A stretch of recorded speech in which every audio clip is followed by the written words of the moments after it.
ప్రభునందు ప్రియమైన వారలారా, మీరంతా ఈ లెంటు దినాల్లో వాక్యాన్ని బాగా అభ్యసిస్తూ పరిశుద్ధత నుంచి మరింత పరిశుద్ధతలోకి ప్రవేశిస్తున్నారని నేను ఆశిస్తున్నాను. ఈరోజు దేవుడు స్వయంగా యేసు ప్రభువారు మనతో మాట్లాడిన మాటల్ని గుర్తు చేసుకుందాం. లూకాసు వార్త 9వ అధ్యాయం 23వ వచనము. ఎవడైనను నన్ను వెంబడింపగోరిన ఎడల తన్ను తాను ఉపేక్షించుకొని ప్రతిదినము తన సిలువను ఎత్తుకొని నన్ను వెంబడించవలెను. యేసుప్రభు వారు ఏం చెప్తున్నారంటే, ఒక నిజమైన శిష్యుడు జీవితం గురించి చెప్తున్నాడు. ఆయన ఎలా ఉండాలో చెప్తున్నాడు. యేసుని అనుసరించడం అంటే కేవలం మాటల్లో నేను క్రైస్తవుణ్ణి అని చెప్పుకోవడం కాదు, కానీ మన జీవితం మొత్తం ఆయనకు అంకితం చేయడం. తను తాను ఉపేక్షించుకోవడం అంటే మన స్వార్థం, గర్వం, పాపపు అలవాట్లు ఇవన్నీ వదిలి దేవుని చిత్తాన్ని ముందుగా పెట్టాలి.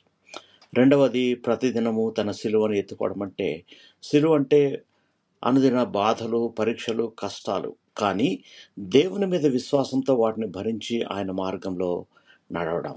మూడవది, యేసుని వెంబడించడం అంటే ప్రతిరోజు ఆయనకు దగ్గర అవ్వడం, ప్రార్థన ద్వారా, దేవుని వాక్యం చదవడం ద్వారా, ప్రేమతో జీవించడం ద్వారా ఆయన్ని మనము అనుసరించాలి.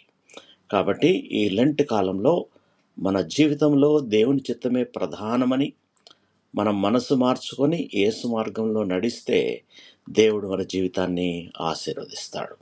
ప్రార్థన చేసుకుందాం. ప్రియ పరలోకపు తండ్రి, నీ వాక్యమునకు ధన్యవాదాలు. నిన్ను వెంబడించడానికి మా హృదయాల్ని ఆయత్తపరచండి. మా స్వార్థాన్ని విడిచి అనుదినము మా సిలువను ఎత్తుకొని మీ మార్గంలో నడిచే బలమును మాకు దయచేయమని మా ప్రభును మీ ప్రియకుమారుడైన యేసు కృపగల నామంలో ప్రార్థించి వేడుకొనుచున్నాము తండ్రి. ఆమెన్. మీకు ఎవరికన్నా ప్రార్థన అవసరత ఉంటే మీరు నాకు మెసేజ్ చేయొచ్చు. దేవుడు మిమ్మల్ని సమృద్ధిగా ఆశీర్వదించి భద్రపరచునుగాక.